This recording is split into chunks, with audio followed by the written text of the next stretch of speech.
آپ نے دبئی میں ایک نشست کرنی تھی اور آپ کی میٹنگ طے ہو گئی تھی، تو آپ پی ڈی ایم کا حصہ ہیں، آپ کو پی ڈی ایم کی دیگر جماعتوں کو اعتماد میں لینا چاہیے تھا۔ یہ میٹنگ یکلخت نہیں ہوئی، اچانک نہیں ہوئی، شیڈیولڈ میٹنگ تھی، پہلے سے طے شدہ میٹنگ تھی، اور آپ ہمیں اعتماد میں لے کر جاتے تو انہوں نے اپنا گلہ ریکارڈ کروایا۔ آپ کے علم میں ہے کہ مسلم لیگ نون اور پاکستان پیپلز پارٹی کی ایک سیاسی تاریخ ہے، اور وہ سیاسی تاریخ جو ہے وہ شکوک و شبہات پر مبنی ہے۔ آج وہ تعاون کر رہے ہیں، ماضی میں وہ حریف رہے ہیں، اور مستقبل میں وہ کہہ چکی ہیں کہ پی ڈی ایم کوئی الیکٹورل الائنس نہیں ہے، چنانچہ ان کے سیاسی راستے جدا ہوں گے۔ تو پی ایم ایل نون کے اور پیپلز پارٹی کے سیاسی راستے جدا، پی ڈی ایم کے اندر اعتماد کی فضا جو ہے وہ ابرآلود، اس میں فقدان، تو یہ ایک نئی دلچسپ سیاسی صورتحال جنم لے رہی ہے، اور انتخابات کی بھی آمد ہے، تو دیکھتے ہیں کہ اونٹ کس کروٹ بیٹھتا ہے۔ شکریہ۔ شاہ صاحب، آئی ایم ایف کی ٹیم عمران خان سے ملنے گئی زمان پارک، کیا کوئی گارنٹی لی گئی ہے خان صاحب سے؟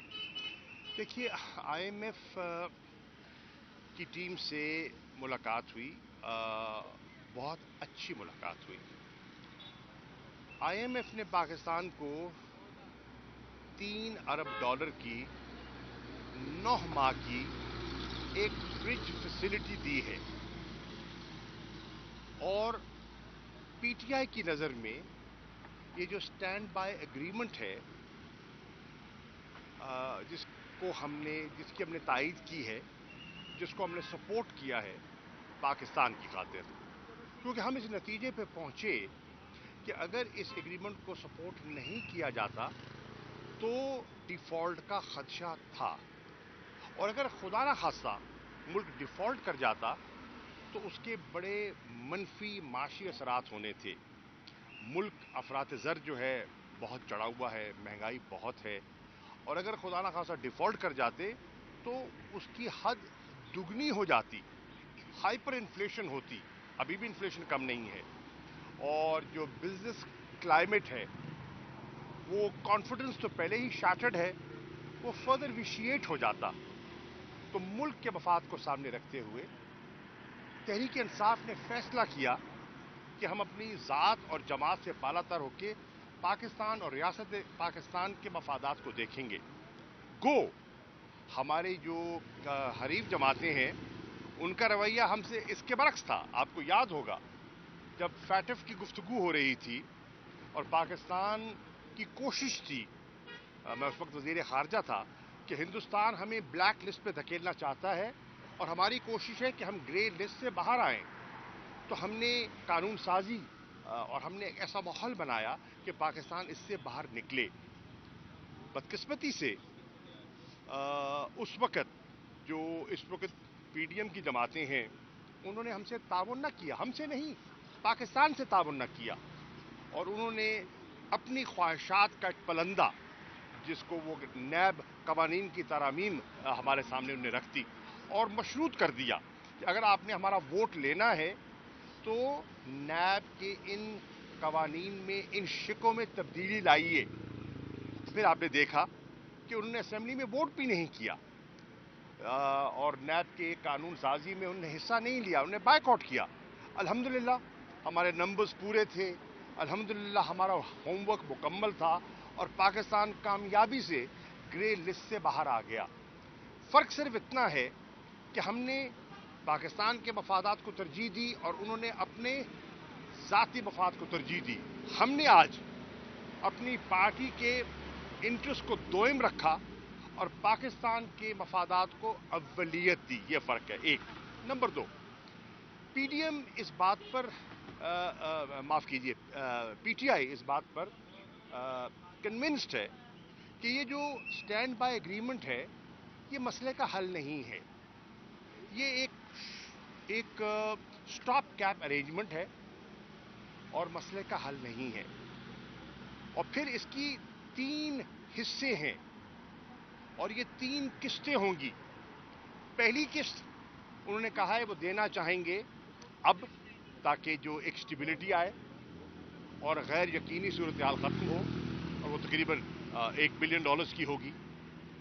دوسری قسط تب دی جائے گی, تب خیال یہ ہے کہ ملک میں انٹرم گورنمنٹ آ چکی ہوگی, کیئر ٹیکر گورنمنٹ آ چکی ہوگی, کیونکہ اسمبلیوں کی میعاد جو ہے وہ 12 اگست کو پوری ہو جائے گی. اور تیسری قسط جو ہے اس کی ڈسبرسمنٹ ہوگی جب نئی حکومت معرض وجود میں آ چکی ہوگی. تو آپ ذرا ایک دیکھیے, اس میں جو مجھے آئی ایم ایف کی سوچ دکھائی دے رہی ہے وہ یہ ہے کہ وہ 3 گورنمنٹس کے ساتھ وہ سمجھ رہے ہیں کہ ان کو انٹریکٹ کرنا پڑے گا. اور پی ٹی آئی ایک سیریس سٹیک ہولڈر ہے پاکستان کی سیاست میں, اور وہ سمجھتے ہیں کہ تمام جماعتوں کو اس پروگرام کی اونرشپ لینی چاہیے, کیونکہ جس قسم کے اکنامک ریسٹرکچرنگ چاہیے وہ نیشنل کنسنسس کے بغیر ممکن نہیں ہے. تو اچھی نشست ہوئی, ہم نے اپنا نقطہ نظر پیش کیا. 2018 میں جس قسم کی معیشت ہمیں ملی اور اس کے بعد جو ہم نے یک بعد دیگر جو ہم نے اصلاحات کی, کورونا کی انوائرمنٹ کے باوجود ہم نے جو اصلاحات کی, جو پیش رفت کی, وہ ان کے سامنے ہے. جو 6% گروتھ ان نے دیکھی, انہوں نے اس کو نوٹ کیا, اور آج وہ خود اعتراف کر رہے ہیں کہ 0.3% گروتھ ہوگی. یعنی کہ معیشت میں بگاڑ پیدا ہوا ہے اور معیشت سٹیبل دکھائی نہیں دے رہی. چنانچہ پی ٹی آئی نے قومی ذمہ داری کو نبھاتے ہوئے اس وفد سے ایک اچھی انگیجمنٹ کی, اور آن دا ہول میں سمجھتا ہوں کہ ہمارا جو انٹریکشن رہا ہے آئی ایم ایف کے ساتھ بڑا پازیٹو تھا. شاہ صاحب یہ بتا دیں کہ مودی سرکار نے ہمیشہ, چاہے کشمیر کا مسئلہ ہے, چاہے وہ شوبز انڈسٹری ہے, جب اس کے بعد یہ کھیل بھی آ گیا, اس میں اپنی ایک جو گندی سیاست ہے اس کو انوالو رکھنے کی کوشش کی ہے. اکتوبر میں ورلڈ کپ ہے, انڈیا میں ہونے جا رہا ہے, اور پاکستان کا ٹیم کا وہاں پر جانا ایک مسئلہ جو ہے وہ کریٹ ہوا ہے, جس میں اب وزیر خارجہ بلاول بھٹو جو ہے وہ ایک کمیٹی بنائی گئی ہے جس کو لیڈ کریں گے. تو آپ سابق وزیر خارجہ بھی رہے ہیں, تو کیا مشورہ ایک تو دیں گے, دوسرا یہ جو سیاست مودی ایک گندی سیاست کھیل رہا ہے, اس پہ آپ کیا کہنا چاہیں گے جو کھیل میں بھی آپ انوالو کر رہے ہیں؟ بڑا مناسب سوال ہے آپ کا. بات یہ ہے کہ جی کھیل میں سیاست مت لائیے. ورلڈ کپ ایک بہت امپورٹنٹ ٹورنامنٹ ہے اور دنیا کی نظریں لگی ہوئی ہیں, اور بر صغیر میں کروڑوں شائقین ہیں جو کرکٹ میں دلچسپی رکھتے ہیں. پاکستان کی سوچ ہمیشہ تعمیری رہی ہے. ہندوستان دیگر معاملات میں اگر یہاں آ سکتا ہے, اسپورٹس میں آ سکتا ہے, تو کرکٹ میں ہچکچاہٹ کیوں؟ یہ سوچنے کی بات ہے. بلاول بھٹو زرداری کی سربراہی میں کمیٹی بنائی ہے, فیصلہ وزیر اعظم نے کرنا ہے, لیکن مجھے تو لگتا ہے کہ فیصلہ تقریباً ہوا ہے. ایک جسے کہتے ہیں نا, ایک اشک شوئی ضرور کی جائے گی, لیکن فیصلہ مجھے واضح دکھائی دے رہا ہے. لیکن ہندوستان کو ایسا نہیں کرنا چاہیے. اسی طرح مجھے یہ بھی دیکھ کر تعجب ہوا کہ اس وقت جو ٹویٹر نے گلگت بلتستان کو ہندوستان کا پہ شمار کر دیا, اس پہ مجھے حیرانی ہوئی ہے. اگر کوئی ایکسیس کرنا چاہے تو وہ مقبوضہ کشمیر اس کا بیس بنتا ہے.